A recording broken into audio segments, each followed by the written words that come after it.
द्वापर में ये करुणामय ऋषि के नाम से आए थे। इन्होंने पांडवों का यज्ञ सफल किया था।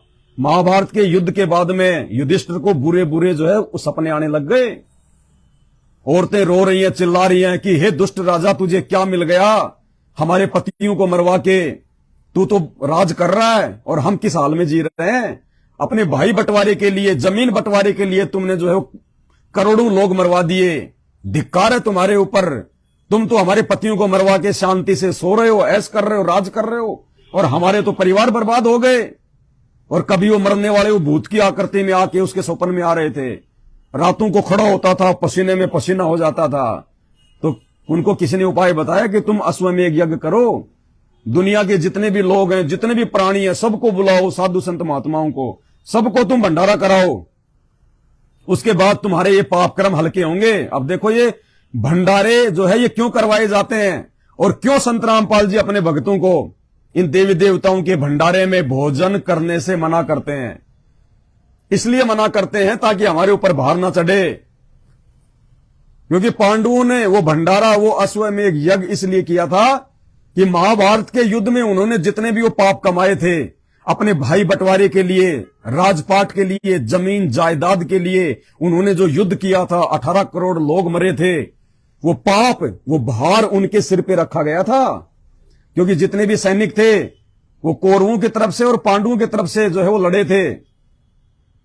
तो युधिष्ठिर के ऊपर राजगद्दी प्राप्त होने के बाद में उस सब का भार रखा गया। पाप कर्म उसके सिर पे रख दिया उस काल ने कि बेटा ये तेरे लिए लड़े, ये तेरे लिए मरे, अब तू ही भोगेगा। तो श्री कृष्ण जी ने उसको सलाह दी कि युधिष्ठिर अश्वमेध यज्ञ कर, भंडारा कर, भंडारा, और जितने ज्यादा लोग तेरे भंडारे में खाना खा के जाएंगे वो तेरे हिस्से का पाप लेके जाएंगे। जितने लोग इस भंडारे में खाना खाएंगे ज्यादा से ज्यादा संख्या में, उतने तेरे पाप कटेंगे। क्योंकि तेरा जो भंडारा खाएगा वो तेरे पाप कर्म खा रहा है। वो भंडारा खा रहा है मतलब पाप कर्म खा रहा है। वो तेरे सिर का बोझ अपने सिर पे रख रहा है।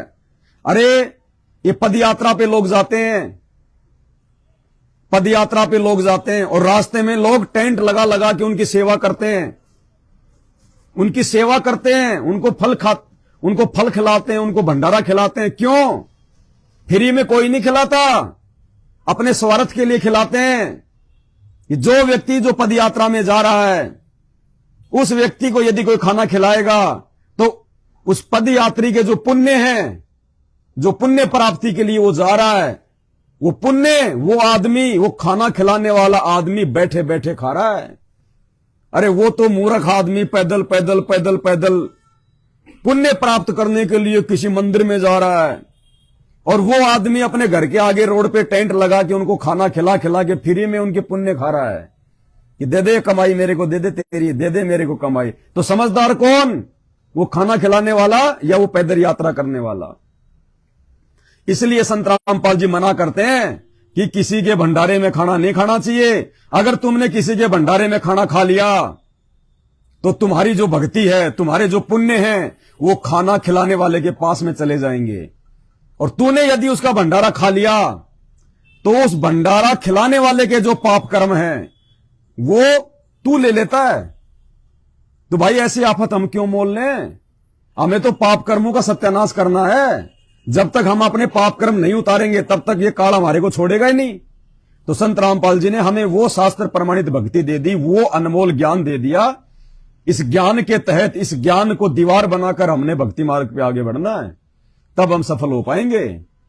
संत रामपाल जी के द्वारा जितने भी नियम बताए गए हैं, प्रत्येक नियम के पीछे एक लॉजिक है। लॉजिक ऐसे नहीं बताया उन्होंने अपने कोई मनमुखी रूप से।